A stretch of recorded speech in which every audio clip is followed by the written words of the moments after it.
Tus métodos son demasiado tradicionales para nuestra nueva dirección, explicó durante mi despido. Necesitamos un liderazgo con enfoque digital. Mi nombre es Guillermo Walsh. Durante 15 años dirigí la división de ventas del Medio Oeste de Oaklight Publishing en Indianápolis. Construí ese equipo de la nada, convirtiendo un territorio en dificultades en el principal generador de ingresos de la compañía. No usé software sofisticado ni algoritmos, solo relaciones, apretones de manos y saber qué editores necesitaban qué. El año pasado mi división generaba el 60% de los ingresos de toda la compañía, aunque nadie en el nivel ejecutivo parecía notarlo hasta que los informes trimestrales llegaban a sus escritorios. Cuando Verónica Benítez asumió como CEO hace 6 meses, llegó con presentaciones de PowerPoint y consultores en trajes caros. Cada reunión giraba en torno a la transformación digital y la disrupción del modelo editorial tradicional. Nunca antes había trabajado en el sector editorial. Venía de alguna compañía tecnológica en San Francisco, pero a la junta le encantó su visión. Mantuve la cabeza gacha, seguí entregando resultados, pero podía sentir sus ojos sobre mí durante las reuniones de liderazgo. Yo era el director de más edad, el único que todavía usaba un calendario físico y visitaba a los clientes en persona en lugar de programar llamadas por Zoom. La citación llegó un lunes por la mañana. Su asistente Jacobo parecía incómodo cuando apareció en la puerta de mi oficina. Le gustaría verlo a las 2 en la sala de juntas ejecutiva. Le di las gracias y volví a mi llamada con Franklin Press, nuestro cliente más grande. Estábamos ultimando una extensión de contrato de 5 años por valor de 12 millones. El tipo de acuerdo que sucedía porque yo había cenado con Thomas Franklin cada trimestre durante una década. La sala de juntas había sido rediseñada desde que Verónica llegó.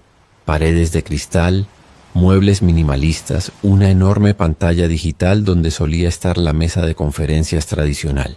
3 personas esperaban: Verónica, Jacobo y alguien de recursos humanos que no reconocí.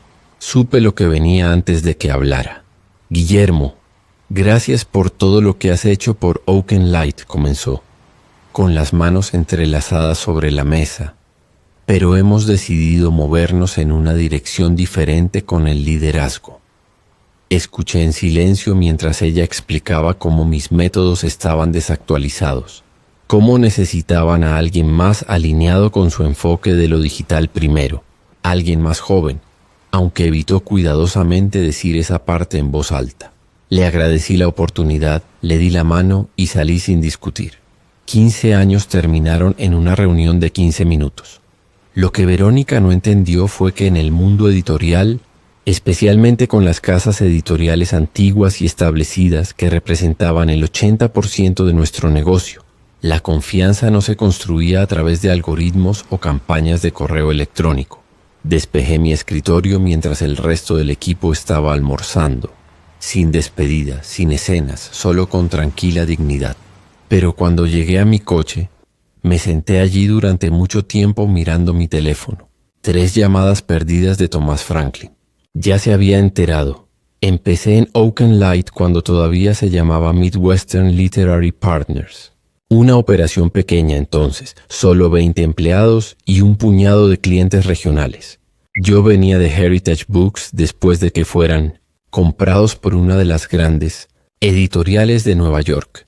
Había renunciado a una oficina de esquina y un salario de 6 cifras porque odiaba lo que la edición corporativa le estaba haciendo a la industria. Roberto Oaken Light me contrató personalmente. No necesitamos a alguien que sepa calcular números, me había dicho. Necesitamos a alguien que entienda que los libros todavía son hechos por personas a las que les importa lo que hay entre las tapas. Durante los primeros 5 años reconstruí la división desde cero. Recorrí 70,000 millas en mi coche visitando a todos los editores independientes entre Ohio y Nebraska. Conocía los nombres de sus cónyuges, de sus hijos. Fui a bodas, funerales, fiestas de jubilación. No porque fuera estratégico, sino porque eso era lo que éramos. Para cuando Roberto se jubiló y su hijo Guillermo, William, se hizo cargo, habíamos crecido un 400%. Guillermo entendía el negocio, incluso si estaba más interesado en los números que su padre. Me dejó solo para que manejara las cosas a mi manera. Hace 3 años, cuando la Junta comenzó a hablar de traer líderes externos para modernizar las operaciones, Guillermo luchó contra ellos. Pero cuando el cáncer se lo llevó el año pasado a los 58 años, no quedaba nadie para defender las viejas costumbres. Las grietas comenzaron a aparecer incluso antes de que Verónica fuera contratada. Reuniones de la Junta donde la palabra anticuado seguía apareciendo. Preguntas sobre por qué nuestro equipo no había aprovechado las redes sociales o implementado la optimización de CRM. Las grietas comenzaron a aparecer incluso antes de que Verónica fuera contratada. Reuniones de la Junta donde la palabra anticuado seguía apareciendo. Preguntas sobre por qué nuestro equipo no había aprovechado las redes sociales o implementado la optimización de CRM. Jacobo, mi subdirector, a quien había estado preparando para que me reemplazara algún día, comenzó a recibir invitaciones a reuniones de estrategia en las que yo no estaba incluido. Él me informaba, incómodo con su nueva posición de mensajero. Están hablando de reestructuración, me había dicho hace 6 meses. Crear un equipo de ventas digital separado de los canales tradicionales. Debería haberlo visto venir. Debería haber notado cuando contrataron a 3 nuevos especialistas en participación digital y los pusieron en mi equipo sin consultarme, o cuando comenzaron a reasignar mis clientes de largo plazo al nuevo equipo sin explicación. Tomás Franklin me había llamado personalmente cuando me quitaron su cuenta. Un chico me llamó hoy, me dijo. Me dijo que era mi nuevo gestor de cuentas. Dijo que estaban racionalizando su interfaz de cliente o algo así. ¿Qué está pasando allí, Guillermo? Solo algo de reorganización, le dije. Nada de qué preocuparse. Pero yo estaba preocupado. Simplemente no sabía cómo luchar una batalla cuando no entendía las armas que se usaban contra mí. El día después de mi despido, me senté en la oficina de mi casa mirando mi teléfono. 17 llamadas perdidas, 32 mensajes de texto, 6 correos electrónicos marcados como urgentes, todos de clientes y contactos de la industria que se habían enterado de la noticia. Todavía no se lo había dicho a nadie, ni siquiera a mi esposa Catalina, que estaba visitando a nuestra hija en Columbus. Quería procesarlo solo primero. La llamada que finalmente me hizo descolgar vino de Tomás Franklin. ¿Qué demonios pasó?, exigió saltándose cualquier saludo. Están tomando una nueva dirección, dije, repitiendo la línea corporativa. Tomás escupió. Tú eres esa compañía para la mayoría de nosotros. ¿Lo entienden? No respondí. Me reuní con ese chico nuevo ayer, continuó. Se llama Andrés o algo así. Pasó 40 minutos mostrándome análisis y métricas de participación. Ni una sola vez preguntó por nuestro nuevo sello de ficción histórica. El que te dije que era vital para nosotros este año. Cerré los ojos, de repente cansado de una manera que no tenía nada que ver con el sueño. Ya lo resolverán, Tomás. No, no lo harán, respondió, porque la gente así nunca se molesta en aprender lo que importa. Simplemente imponen su sistema y esperan que todos se adapten. Después de colgar, abrí mi portátil y miré el correo electrónico que Recursos Humanos de Oaklight me había enviado con los detalles de mi indemnización. 6 meses de sueldo, seguro médico durante 90 días, una cláusula de no desprestigio y una cláusula de no competencia que me impedía trabajar con cualquiera de nuestros clientes durante 1 año. Casi me río. Pensaban que podían impedir legalmente que las relaciones de décadas continuaran con un solo documento. Mi teléfono volvió a vibrar. Elena Jenkins de Riverstone Press esta vez, otra cliente importante. Otra amistad construida durante años de confianza. Me enteré de lo que pasó, dijo cuando contesté. Es su pérdida. Cuando estés listo para hablar de lo que sigue, llámame. Al caer la noche, me había comunicado con 12 clientes importantes que representaban más del 40% de los ingresos anuales de OakenLight. Todos expresando el mismo sentimiento. Lealtad hacia mí, no hacia la empresa de la que ya no formaría parte. Me senté en mi patio trasero mientras se ponía el sol, tomando un bourbon y dándole vueltas a una idea que había comenzado como una pequeña semilla esa mañana, pero que había crecido con cada conversación. Me descartaron porque mis métodos no encajaban en su brillante nueva estrategia digital, porque construí relaciones en lugar de analizar datos, porque mi cartera de clientes estaba llena de notas escritas a mano en lugar de entradas de CRM. Pero ¿y si esos métodos anticuados eran exactamente lo que esos clientes valoraban?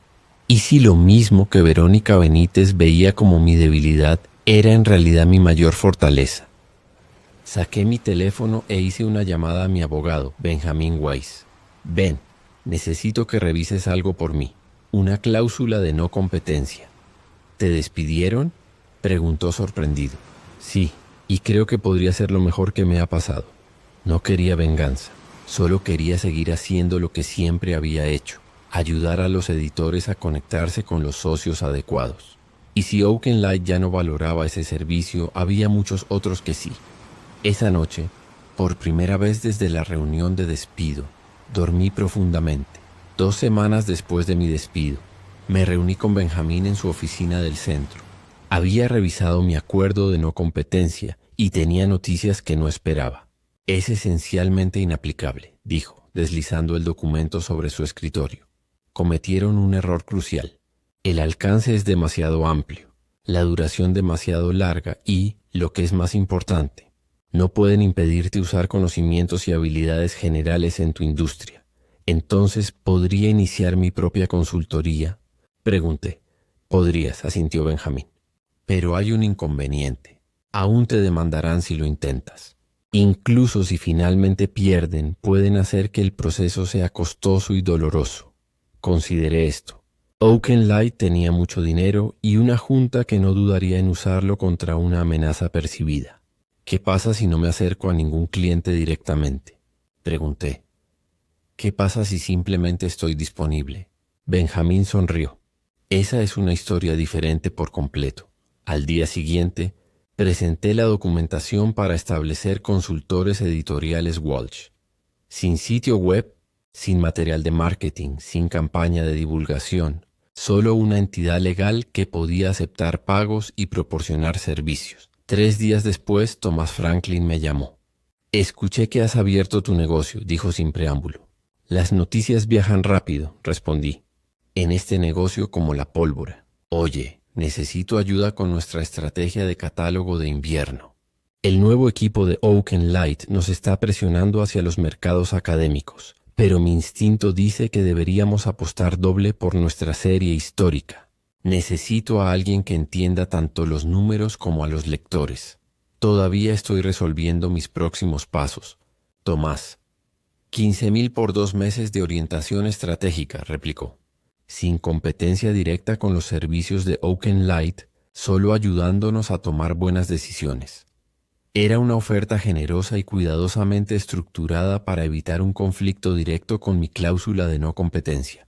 Pero aún así dudé. Necesito pensarlo. No pienses demasiado, dijo Tomás.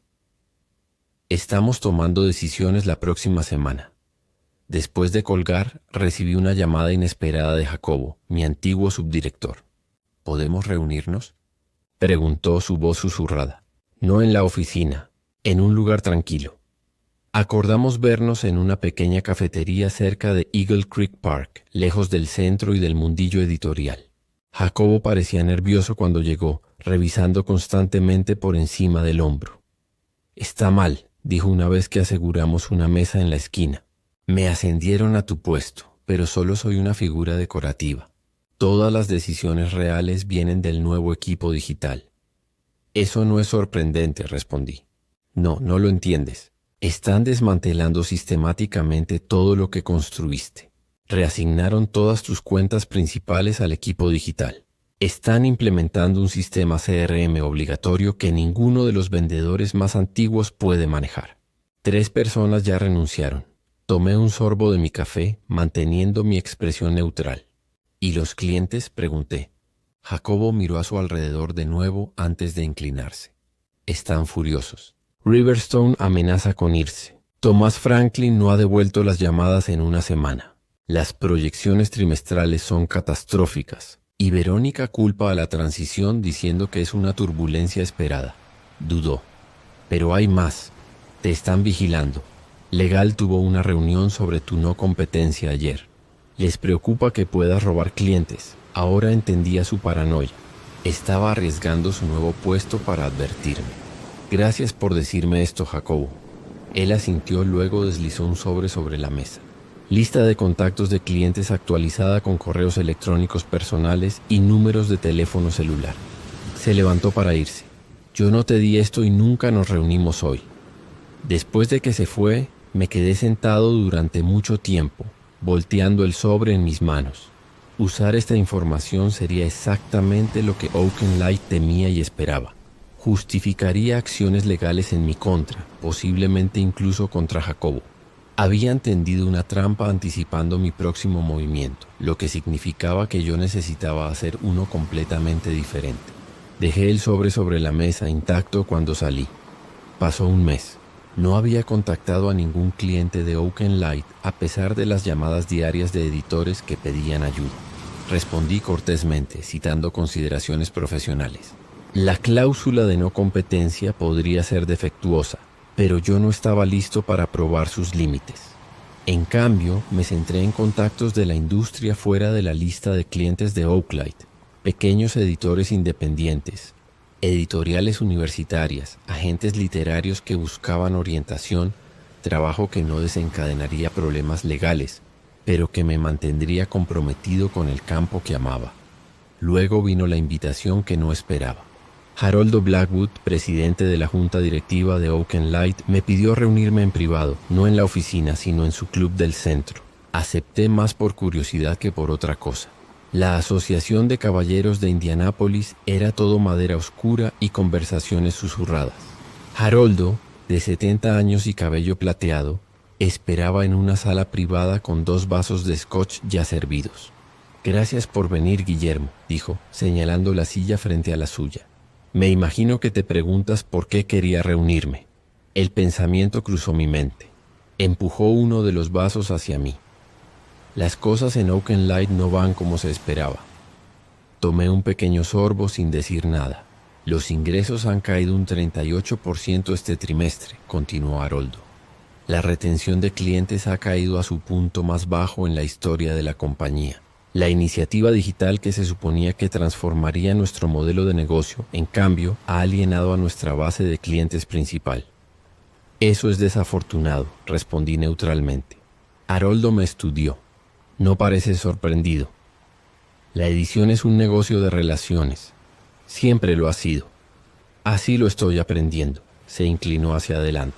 «La Junta está preocupada por el liderazgo de Verónica.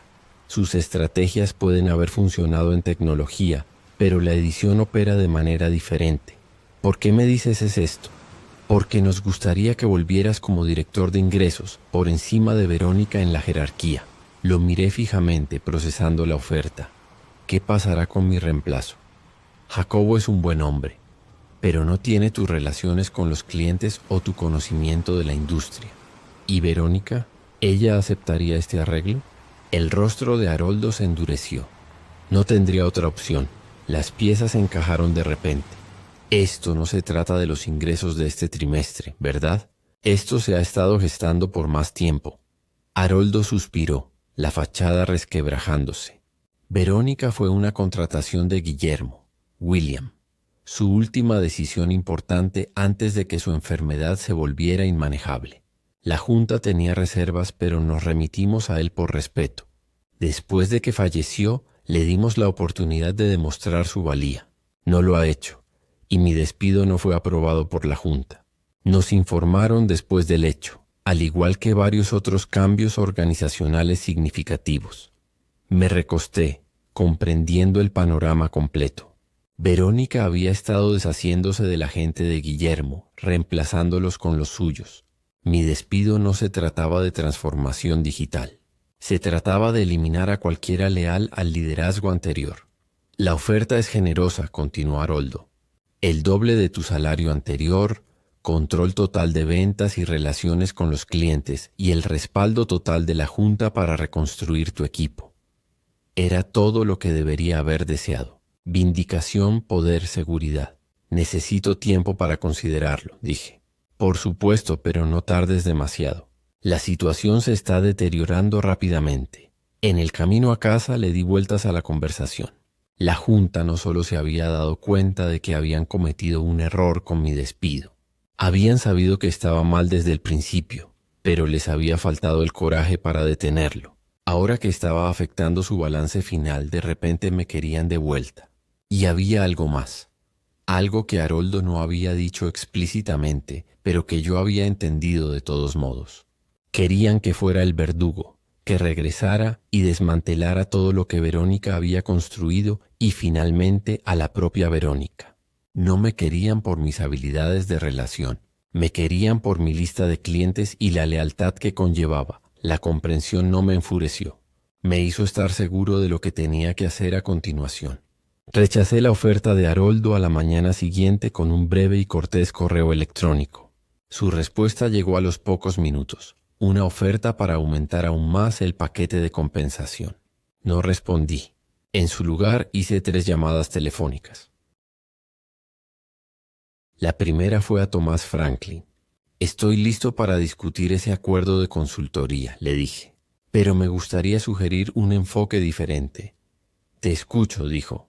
No consultaré exclusivamente para Franklin Press. En su lugar estoy formando un colectivo, un consorcio de editores independientes que comparten recursos, canales de distribución e inteligencia de mercado. Sin contratos a largo plazo, sin burocracia corporativa, solo editores ayudando a editores, conmigo facilitando las conexiones. Hubo silencio en la línea. ¿A cuántos otros te has acercado? A ninguno todavía. Eres la primera llamada. Porque yo era tu cliente más grande. Porque confío en tu juicio, corregí. Si crees que es un modelo viable, seguiré adelante. Si no, me limitaré a la consultoría tradicional. Tomás no dudó. Estoy dentro y conozco al menos a otros 5 que también lo estarían. Mi segunda llamada fue a Elena Jenkins de Riverstone Press. Como esperaba, no solo acogió con entusiasmo la idea del consorcio, sino que sugirió mejoras a la estructura, incluida una plataforma digital compartida que daría a los editores más pequeños el alcance de una organización más grande sin sacrificar su independencia. La tercera llamada fue a Benjamín, mi abogado, para asegurarme de que el plan no violara mi acuerdo de no competencia. No estás trabajando para sus clientes, confirmó después de escuchar los detalles. Estás creando una entidad completamente nueva a la que sus clientes eligen unirse. Es una distinción sutil, pero legalmente significativa. En 2 semanas, el consorcio editorial Walsh tenía 7 miembros fundadores, todos antiguos clientes de Oaken Light que ya se habían ido o planeaban hacerlo cuando expiraran sus contratos. Cada uno contribuyó a un fondo operativo que cubriría mi salario y la infraestructura básica necesaria. La clave del plan no era solo construir una organización competidora, era crear algo que Oaken Light no pudiera replicar fácilmente. Una estructura cooperativa donde los editores mantuvieran su independencia mientras obtenían los beneficios de los recursos colectivos. Nadie me nombró CEO ni me dio un título elegante.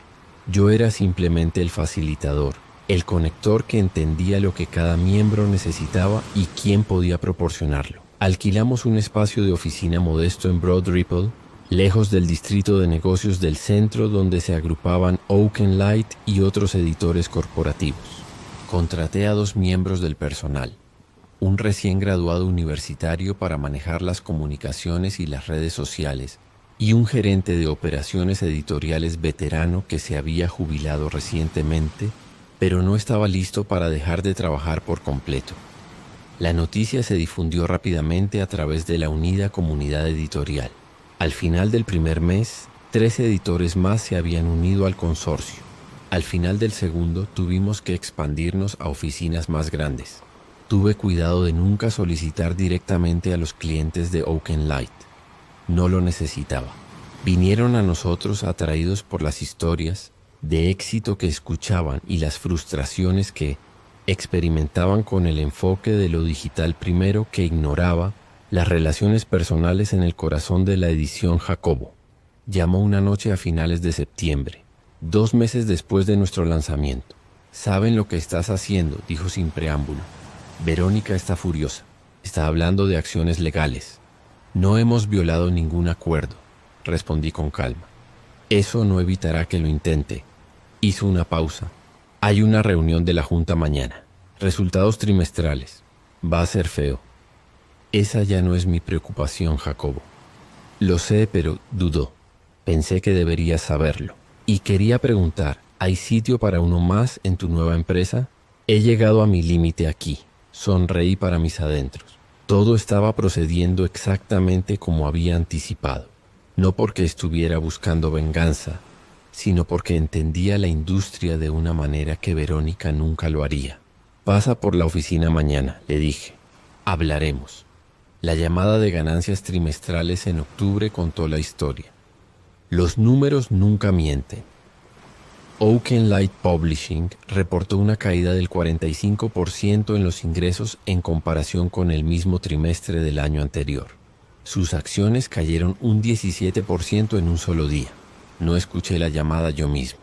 Estaba en una reunión de estrategia con 15 miembros del consorcio planificando nuestro enfoque colectivo para la próxima conferencia de la industria en Chicago. Pero Tomás me envió un mensaje de texto con los aspectos más destacados. Verónica culpaba a la disrupción del mercado y a los desafíos de la transición. Ninguna mención del elefante en la habitación, que sus clientes más grandes se marcharon.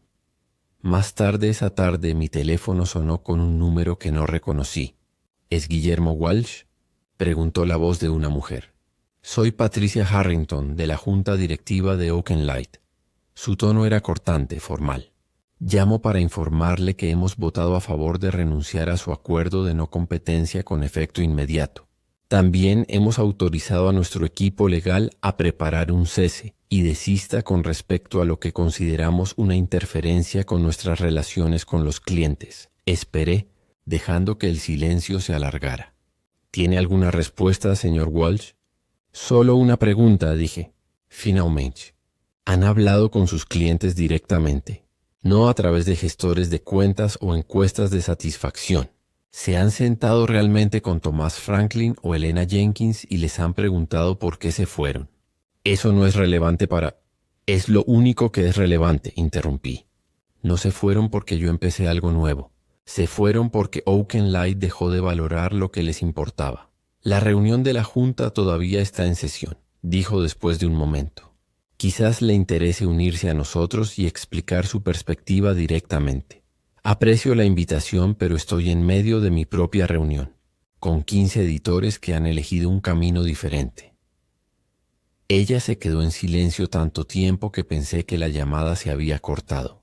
Ya veo, dijo finalmente y colgó. El cese y desista nunca llegó. 3 días después, la sección de negocios del Indianapolis Star publicó el titular: CEO de Oakenlight renuncia en medio de turbulencia financiera. 6 meses después de iniciar el consorcio editorial Walsh, nos mudamos a oficinas permanentes en un almacén reformado en Fountain Square.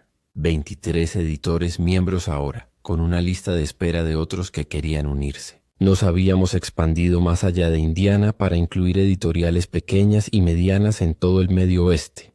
La industria se había dado cuenta. Habíamos aparecido en Publishers Weekly y en la sección de negocios del New York Times.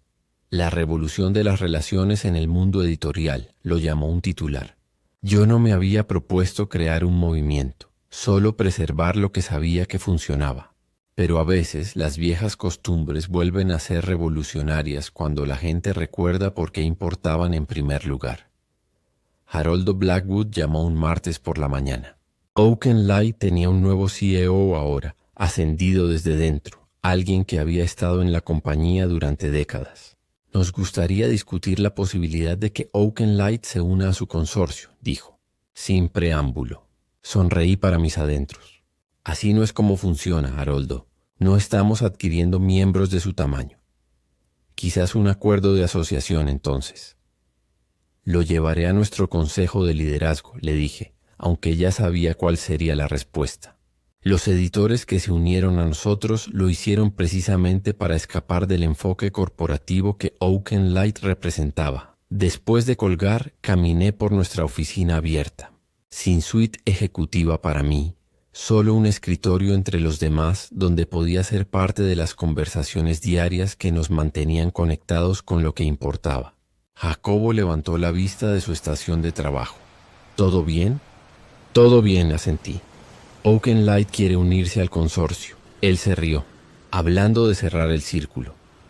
Más tarde esa tarde conduje hasta Eagle Creek Park y me senté junto al agua, el mismo lugar al que solía ir a pensar cuando los problemas en Oakenlight parecían abrumadores. Pero hoy no había problemas que resolver, solo una tranquila satisfacción al saber que lo que había construido duraría, no porque fuera revolucionario o disruptivo, sino porque se construyó